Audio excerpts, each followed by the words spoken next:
Hello guys, good evening. तो स्वागत है आपका चाहे नोट्स मोटो पे। तो गाइस, हमने हिस्ट्री की क्लास स्टार्ट कर दी है। आज क्लास नंबर मेरा सेकेंड है, ठीक है। आज हम पढ़ेंगे क्या, वैदिक सभ्यता के बारे में। कल हम आप लोग को सिंधु घाटी सभ्यता और सभी मतलब प्रागैतिक काल, मध्य मतलब कि आधुनिक काल, मध्यकाल, मतलब कि पूरा पाषाण काल सब आप लोग को अच्छे से बता चुका था, ठीक है। तो आज हम क्या पढ़ेंगे गाइज कि वैदिक सभ्यता, वैदिक सिविलाइजेशन के बारे में पढ़ेंगे, ठीक है गाइज। तो आइए समझते हैं वैदिक सिविलाइजेशन के बारे में, ठीक है। तो देखिए गाइज, शब्द किसने दिया था? वेद से लिया गया शब्द। जो वैदिक सभ्यता का शब्द कहाँ से लिया गया? वेद से लिया गया ना। तो वैदिक सभ्यता का शब्द कहाँ से लिया गया? हमारा वेद से लिया गया। और इसका अर्थ क्या होता है? वैदिक सभ्यता का अर्थ क्या है? ज्ञान है। क्या है? नॉलेज। तो इसका अर्थ क्या है? वैदिक सभ्यता का अर्थ क्या है? क्या है? ज्ञान। वैदिक सभ्यता का अर्थ क्या है? ज्ञान है ना। फिर निर्माता क्या? आर्य थे। तो वैदिक सभ्यता के निर्माता कौन थे? आर्य थे ना। तो क्या थे? आर्य थे। तो वैदिक सभ्यता का निर्माता कौन थे? आर्य थे ना। आर्य शब्द सर्वप्रथम किसने दिया था? तो आर्य शब्द 1853 में मैक्स मूलर द्वारा दिया गया था ना। तो दिया गया है था। तो आर्य शब्द देने वाले कौन था? तो आर्य शब्द 1853 में मैक्स मूलर द्वारा दिया गया था, दिया गया है। तो आर्य शब्द 1853 में मैक्स मूलर द्वारा दिया गया है ना। तो आर्य शब्द किसके द्वारा दिया गया? 1853 में मैक्स मूलर द्वारा दिया गया है, ठीक है। आर्यों की भाषा क्या थी? आर्यों की भाषा क्या थी? संस्कृत थी ना। तो गाइस, आर्यों की भाषा की बात करेगा तो आर्यों की भाषा क्या थी? संस्कृत थी, ठीक है। वैदिक सभ्यता क्या है हमारी ना, जो वैदिक सभ्यता, जो वैदिक सिविलाइजेशन है, तो वैदिक सभ्यता हमारा ना दो भागों में बांटा गया। ऋग वैदिक सभ्यता, उत्तर वैदिक सभ्यता ना। किसमें? तो ऋग वैदिक सभ्यता हमारा कहाँ है? 1500 BC से लेके 1000 BC तक है, ठीक है। और उत्तर वैदिक सभ्यता कहाँ? 1000 BC से लेके 600 BC तक है, ठीक है। 1000 BC से लेके 600 BC तक है। और ऋग वैदिक सभ्यता कहाँ है? 1500 BC से लेके 1000 BC तक है, ठीक है। तो हम क्या देखते हैं फाइनली? आइए फर्स्ट देखते हैं क्या हम ऋग वैदिक सभ्यता, ऋग्वेद के बारे में, ऋग वैदिक सभ्यता के बारे में जानते हैं, ठीक है। तो देखिए, ऋग वैदिक सभ्यता को हम ऋग्वेद भी बोल सकते हैं, ठीक है। तो ये क्या है? 1500 BC से 1000 BC तक है ना। तो देखिएगा इसमें क्या है ना, ऋग्वेद या तो ऋग वैदिक सभ्यता, तो इसमें क्या हमारे 10 मंडल है। क्या है? 10 मंडल है। कितने हैं? तो पूछता है गाइज कि ऋग्वेद में कितने मंडल है? तो ऋग्वेद में हमारे कितने मंडल है? 10 मंडल है, ठीक है। तो कितने हैं? 10 मंडल है। 1028 सूक्त है। कितना है? 1028 सूक्त है। तो कितने सूक्त हैं? 1028 के हमारे सूक्त हैं, ठीक है। उसके बाद प्राचीन मंडल कितने हैं? तो प्राचीन मंडल हमारा 2 से 7 है। नवीन मंडल 1 और 10 है। तो दो प्राचीन मंडल 2 और 7 है ना। उसके बाद 2 से 7 है। उसके बाद 1 और 10 हमारा क्या है ना, नवीन मंडल है। अब पुरोहित, पंडित, तो ऋग्वेद को पढ़ने वाले को पंडित को क्या कहते हैं? होत्र कहते हैं। क्या कहते हैं? होत्र कहते हैं, ठीक है। होत्र कहते हैं। ये बहुत ही मोस्ट इंपॉर्टेंट प्रश्न है, ठीक है। कितने बार टेस्ट में भी पूछ चुका था, एग्जाम में भी आ चुका है ना, कि ऋग्वेद को पढ़ने वाले को क्या कहते हैं? हम जो पुरोहित होते हैं, जो पंडित होते हैं, उसको क्या कहते हैं? होत्र कहते हैं। क्या कहते हैं? होत्र कहते हैं, ठीक है। ऋग्वेद में 3 भागों में बांटा गया है। क्या होता है? ऋग्वेद को कितने भागों में बांटा गया? 3 भागों में बांटा गया है। पहला हमारा क्या है? साकल है। फिर बाल बाल फिर बाल खिल्य है। फिर क्या है? वास्कल है। तो कौन है? साकल है, बाल खिल्य है, वास्कल है। क्या है? तो ऋग्वेद को 3 भागों में बांटा गया है। क्या है? साकल है, बाल खिल्य है, वास्कल है, ठीक है। पुरोहित को क्या कहते हैं? ऋग्वेद को क्या कहते हैं? पुरोहित, पंडित को होत्र कहते हैं, ठीक है। ऋग्वेद संहिता की रचना ऋग्वैदिक काल में हुई थी ना। तो ऋग्वेद संहिता की जो रचना हुई थी कब हुई थी? ऋग्वैदिक काल में ना। कब हुई थी? ऋग्वैदिक काल में। तो ऋग्वेद संहिता की रचना कब हुई थी? ऋग्वैदिक काल में हुई थी ना। फिर 1400 BC में बोगक बोगजकोई अभिलेख ना। तो 1400 BC में बोगजकोई अभिलेख, ऋग्वेद में 4 प्रमुख देवताओं का वर्णन है। तो 4 प्रमुख देवताएं किसमें? हमारे बोगजकोई अभिलेख में है ना। कौन कौन से? इंद्र, मित्र, वरुण और नासत्य। तो कौन कौन से गाइस हमारे 14 BC में बोगजकोई अभिलेख है। ऋग्वेद में 4 प्रमुख देवताएं हैं। इंद्र है, मित्र है, वरुण है, नासत्य है। कौन है? इंद्र, मित्र, वरुण, नासत्य, ठीक है। उसके बाद देखिए आर्य। तो आर्य गाइस क्या है हमारे? आर्य जो कि मध्य एशिया। तो आर्य हमारे कहाँ से आए थे? मध्य एशिया, जिसको बोलते हैं माइनर एशिया। तो आर्य कहाँ से आए थे हमारे? तो मध्य एशिया से आए थे। कहाँ से? मध्य एशिया, जिसको माइनर एशिया बोलते हैं, ठीक है। ईरान से भारत आए थे। कहाँ से? ईरान से। क्या होते हैं कि ईरान से भारत आए थे ना। आर्यों का जीवन क्या था? पशु चराने पर आधारित था। ये सब क्या करते थे? पशु पालन करते, पशु चराते थे ना।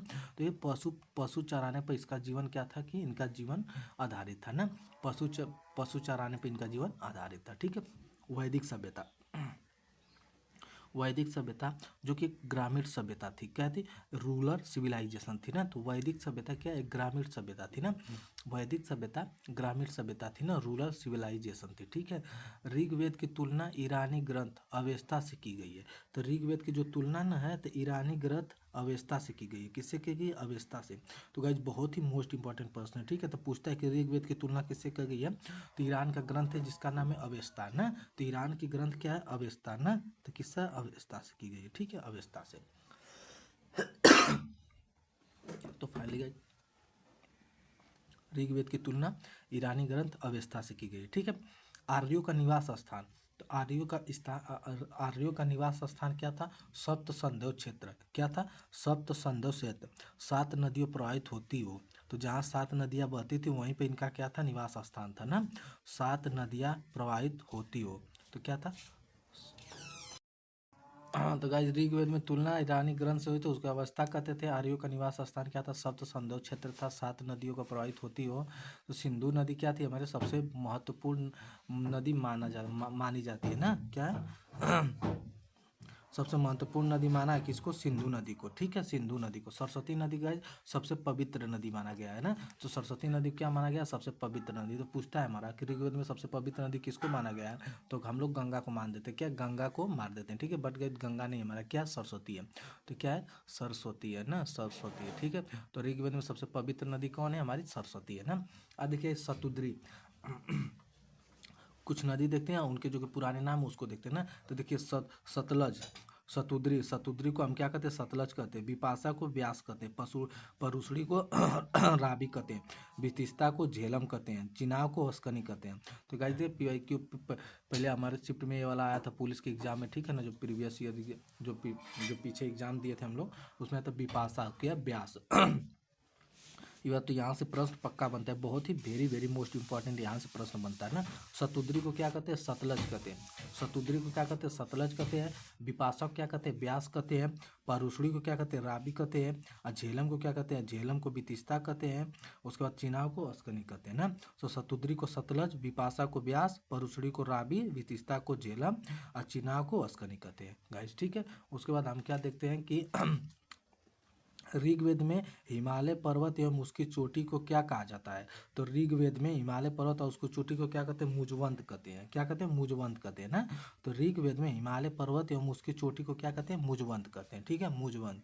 और गाइस जिसकी वैदिक संहिता में नदियाँ, तो वैदिक संहिता में कितनी नदियाँ, हमारी 31 नदियाँ। कितनी नदियाँ वैदिक संहिता में, हमारी 31 नदियाँ ना। तो वैदिक संहिता में टोटल कितनी नदियाँ, 31 नदियाँ। ऋग्वेद में कितनी नदियाँ, 25 नदियाँ हैं। नदी सूक्त कितना, 21 है, ठीक है। ऋग्वेद में गंगा का नाम कितनी बार आया गया, तो ये प्रश्न पूछ चुका है कि ऋग्वेद में गंगा का नाम कितनी बार आया है।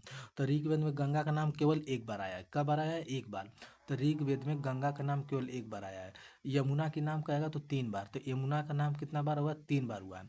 गंगा का नाम केवल ऋग्वेद में एक बार आया है। और ऋग्वेद में हमारा यमुना का नाम पूछेगा तो 3 बार आया है। और ऋग्वेद इंद्र में 250 सूक्त का प्रयोग हुआ है। अग्नि में कितने, 200 सूक्त का प्रयोग हुआ है। ऋग्वेद इंद्र में 250 सूक्त का प्रयोग हुआ है। अग्नि में 200 सूक्त का प्रयोग हुआ है। वरुण में 30 सूक्त का प्रयोग हुआ है, ठीक है। मनुस्मृति से सरस्वती नदी से बृहस्पति नदी के बीच के क्षेत्र को क्या कहा जाता है, तो क्या कहता है, बृहमवृत कहते हैं। क्या कहते हैं, बृहमवृत कहते हैं, ठीक है। फिर ऋग्वेद में आर्य शब्द का प्रयोग कितनी बार हुआ है, तो गाइस बहुत ही मोस्ट इंपॉर्टेंट पूछता है कि ऋग्वेद में हमारे आर्य शब्द का प्रयोग कितने बार हुआ है। तो ऋग्वेद में हमारा आर्य शब्द का प्रयोग कितने बार हुआ है, तो ऋग्वेद में आर्य शब्द का प्रयोग हमारा कितने बार हुआ है, तो हमारा कितना, 36 बार हुआ है। कितनी बार हुआ है, 36 बार हुआ है, ठीक है, 36 बार हुआ है। तो ऋग्वेद में आर्य शब्द का प्रयोग कितनी बार हुआ है, 36 बार हुआ है, ठीक है। वैदिक सभ्यता की सामाजिक स्थिति, तो क्या है, वैदिक सभ्यता की सामाजिक स्थिति देखते हैं कितना था। तो वैदिक सभ्यता की सामाजिक स्थिति में ना, ये समाज कैसा था, क्या था, पैट्रियार्कल। तो क्या था, पितृ सत्तात्मक था। तो क्या था, पितृ सत्तात्मक था, पिता का वर्चस्व था ना। तो वैदिक सभ्यता में किसका वर्चस्व था, तो समाज का, तो पिता का वर्चस्व था ना। उसके बाद संयुक्त परिवार प्रथा थी ना, शब्द प्रयोग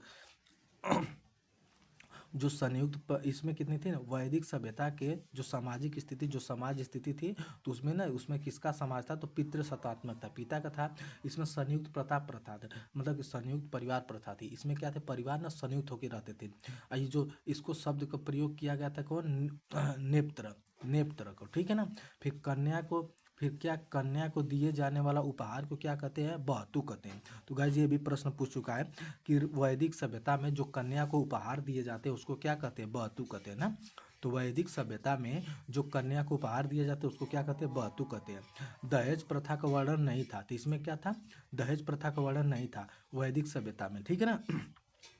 वैदिक सभ्यता में हमारा दहेज प्रथा का वर्णन नहीं था ना। अमाजू देखिए किसको कहते हैं गाइस, देखियो अविवाहित महिला जिसका विवाह नहीं हुआ तो उसको हम अमाजू कहते हैं ना। तो वैदिक सभ्यता में, तो वैदिक सभ्यता में जिसका विवाह नहीं हुआ है उसको हमको क्या कहते थे, अमाजू कहते थे। जो जीवन भर शादी न करे, तो जो जीवन भर शादी न करे उसको हम क्या कहते थे, अमाजू कहते थे, अमाजू कहते थे, ठीक है।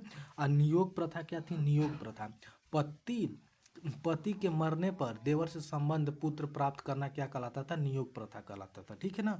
तो नियोग प्रथा हमारी थी, पति के मरने पर देवर से संबंध पुत्र प्राप्त करना हमारा नियोग प्रथा थी, ठीक है।